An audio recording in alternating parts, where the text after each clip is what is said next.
Hey everybody, this is Mike Fifer. I'm here at Mike Canizaro's house. He's there putting some of his stuff away, and we're going to take a look at Mike's layout today. Here, he's not more than a mile or two away from me here in Las Cruces, and has a real outstanding layout. And we're going to try and get some of it on video today. So let's take a look at what he's doing. Okay, guys, this would be the eastern end of his layout in relation to his house. Real nice work on the buildings and the streets, and pretty complete as end scale layouts go. Probably one of the more complete ones you'll see around. Really good work on the structures and the backdrop. A lot of imagination here. You can see his airplane is C-47 coming in. I'll just kind of sweep along here and try and get some of this in for you.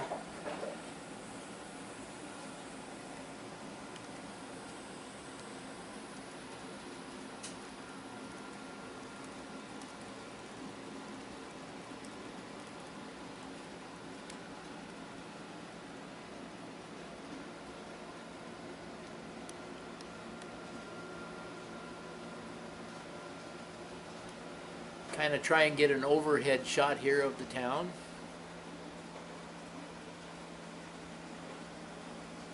And of course you can see the depot back there in the background.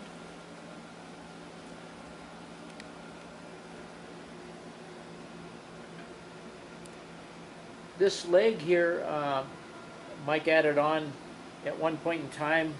He's thinking about taking this out just because it seems to get in the way a little bit, but it's kind of a nice place to put these larger structures in, but it does get in the way a little bit. So he's been thinking about taking this out, but we'll see how that goes. I'm going to move around to the middle of the layout now and let you guys take a look at the middle. Okay, here we are at the control panel. Mike is running DC, and he's got two packs here, and running a double main line. Obviously, we'll come down here and take a look at the middle. Nice little countryside type scene here with the houses strung along, and a little gas station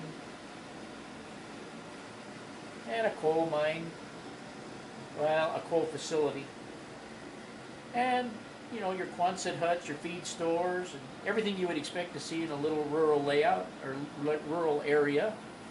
I think it looks pretty cool myself. The new Walter's Donut Shop, you have to have one of those with the police car, or you just don't have a layout, really. A lot of traffic on the highway today. We're going to go down and take a look at the other end. Okay, here's a new bridge that Mike put in recently. It's, you guys might know this bridge, it's a Tomek's bridge. He had two bridges, I think 2 or 3 bridges making a bridge across here, and he had a mine in the back and stuff. He just recently removed that and put in this Tomek's long bridge. And he extended these sections out here because this bridge was a little bit shorter than the bridges that he had in there, the combination of bridges. And so he built these piers out. He extended these piers up, and then he put the water in there. And he's still going to give a couple more gloss coats on the water, but I kind of like the result. I think it's a real nice contrast on the front of the layout here. It looks, you guys didn't see the other bridge, but the other bridge looked a little bit rickety, and I think this one really sets it off nicely. And he's blended in the scenery real nice back to the way it was. Over here we've got a icing facility, some cars getting ice there. We got the supermarket, another feed store, the church, which is just like the one that I have on my layout. It's actually a Hallmark Christmas tree ornament. Some of you may recognize it. And it just keeps getting more and more rural down here, and we come to the sawmill.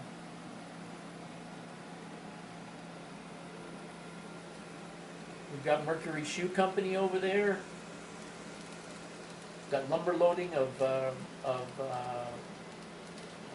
cut lumber down in the corner there. We have another airplane over here. I don't know if you guys caught the P-51 down here on the backdrop either. Mike has this one track here that goes up the backside there, and it's kind of just a back and forth circuit. The train goes up to the mine up on top and comes back down.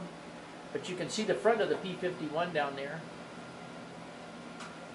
Now I'll kind of get back here and try and take a picture down the layout. Okay guys, we're going to start here in the western corner in relation to his garage. Now you're kind of looking down the bridge there and looking down the layout. And what is this, Mike? Is this about 18 feet? Yeah. About 18 feet long, and I would guess, I'm guessing it about 30 inches wide in the middle, and then the end sections here look like they're about 5 feet, and maybe about 4.5 on the other end, on the end we're looking at down there. And so he gets a pretty good run out of the trains, and I think the layout is just really nicely done. And I'm going to swing down, and we're going to take a picture of a couple of these trains just going by. I've come back down here to the other end because Mike turned on the lights in the city here, and most of the buildings have lights in them, and you can see the hotel sign and the Rexall sign there blinking. We also have on the peninsula here, we've got red lights on top of the tall structures, the fuel tank and such, and you can see the signal light on down there. And there's a lot of really neat stuff when we take a close look at this. I might come back and zoom in on some of the different scenes that Mike has created here on the layout, because some of them are really cool. So let's look at some trains going by for a minute.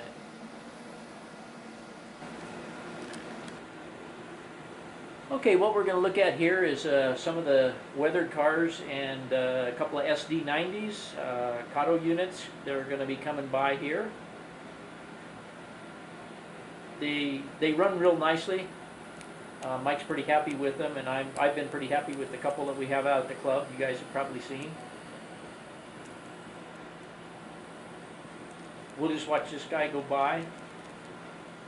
And actually, in the background here, you're probably going to see the passenger train go by, the Northern Pacific. But we'll take another closer look at it come by in a minute.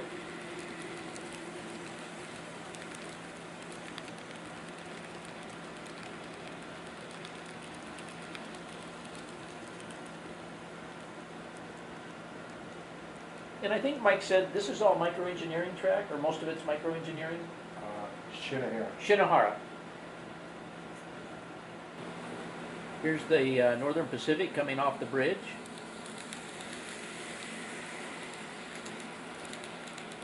Nice gentle curve here.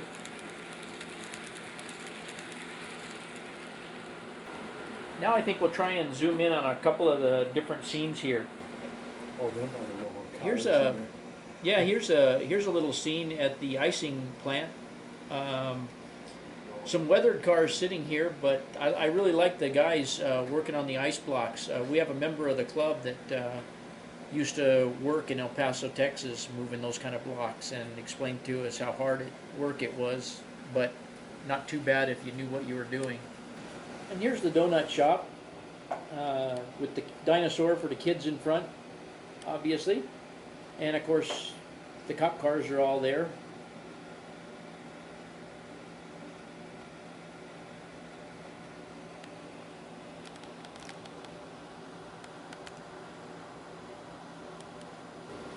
A lot of activity here at the feed store today. I really like the Quonset hut building there as well. The Quonset hut style buildings is something I've always liked. Anyway, and then I believe that's a yesteryear windmill there. They make a nice windmill kit. Now we're going to swing over here and take a look at the gas station. They're always busy at the gas station. You see they got the Ford up in the air there, and they got the gentleman working underneath it. Got their selection of new tires out there in front, just like they always do. Then we got the Dine and Drive. Busy place on a hot Saturday. Here's the Mobil Station on the peninsula. that's sticking out here, and you can see that they're busy welding away inside the Mobil Station.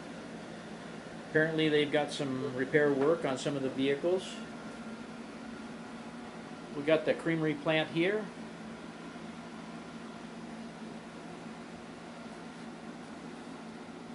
Trucks loading up at the creamery.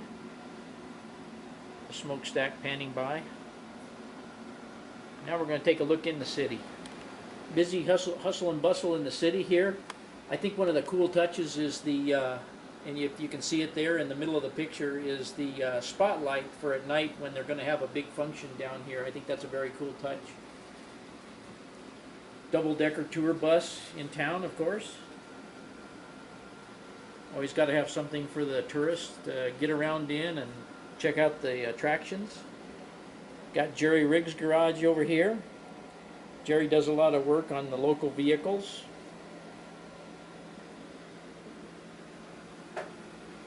Got the hotel back here for all the convention people that are in town.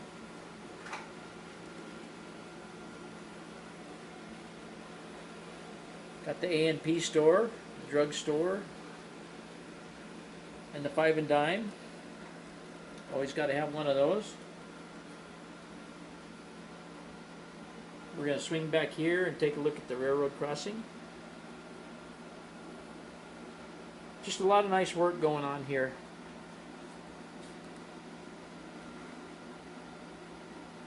Water tower.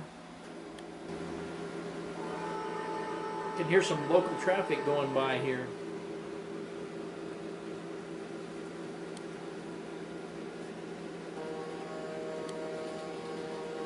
There's Northern Pacific and his horn. Pan along with him here.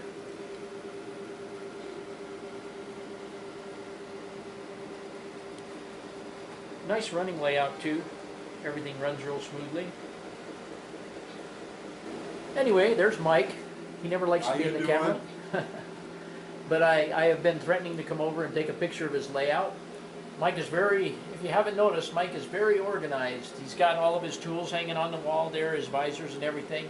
Mike has been collecting trains for a long, long time. And a lot of these things that you see out here may be very old stuff, very old kits, things that aren't even available anymore. I mean, he's got a lot of treasure trove of older stuff. But anyway, he's got a lot of brass and so forth. He's got some of the stuff in the cabinets over here. Maybe I can get over here a little bit closer. Got some real nice equipment here.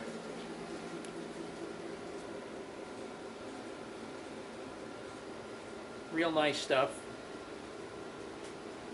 Mike also has collected Superman and comic books, and hence all the characters and things here. He's had quite an extensive collection of that sort of thing. A lot of real nice stuff here, very organized. I'm just going to kind of pan around at the photographs and things that Mike has on the wall here. Roughly his layout room is almost identical in size to mine. In fact, it's really the same shape. His layout is a little bit different shaped, and but the room size is almost identical to mine, and actually even where the door space is.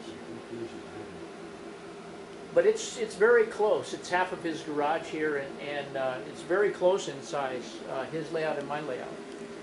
I'm going to continue to pan around here a little bit at some of the memorabilia and things that Mike has. Got some real nice stuff.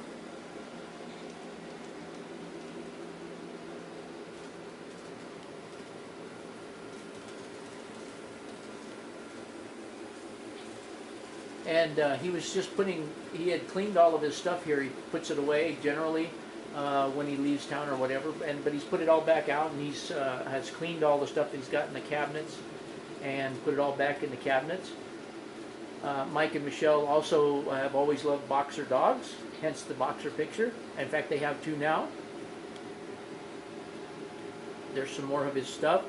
He and I were talking about this, even though it's not N-scale, this Ulrich HO kit, and I have one of those at home. And last I've seen, they've been going for pretty big bucks on eBay, but it was just odd that I had looked at them a while back, and I came in here and Mike had one. So And he's got, of course, just like all of us, a little work table here and boxes he keeps his stuff in, air conditioning and all that stuff, and storage underneath. We can pan around a little bit kind of quickly. Got a lot of storage under the layout, yet he can still get under there, which is a good thing. He left space back there in the back too. I forgot to mention it because his electric box is back there on the wall, so he couldn't quite go all the way to the end wall of his room there. He had to leave room to get to the electrical box, and that's a good thing. Nothing worse than getting something where you can't get to it. I had made mention that Mike was a Superman collector and cartoons and things. He's got a lot of stuff up here, a lot of real collectible Superman items. We're going to swing around on the other side and show you a lot of the real good collector stuff that Mike keeps inside here.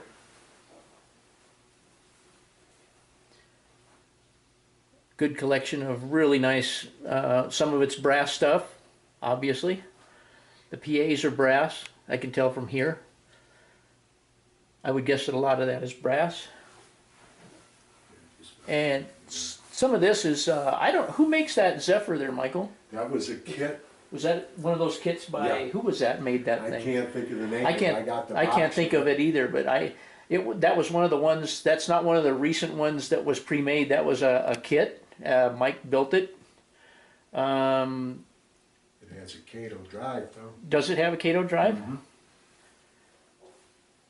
Just a lot of his special stuff and stuff that he normally doesn't run, but has on display. Kind of got the light on there. Here, I'll move over here. Maybe that'll look a little better to the camera. His Hiawatha up there. That's a Challenger, right, Michael? No, that's the FEF. That's an FEF? Okay. Challengers in the garage. The FEF. I'm not too up on the Steam stuff, so you guys have to forgive me. Mike likes the GPs, the little GPs and the GP30s and stuff, as I do.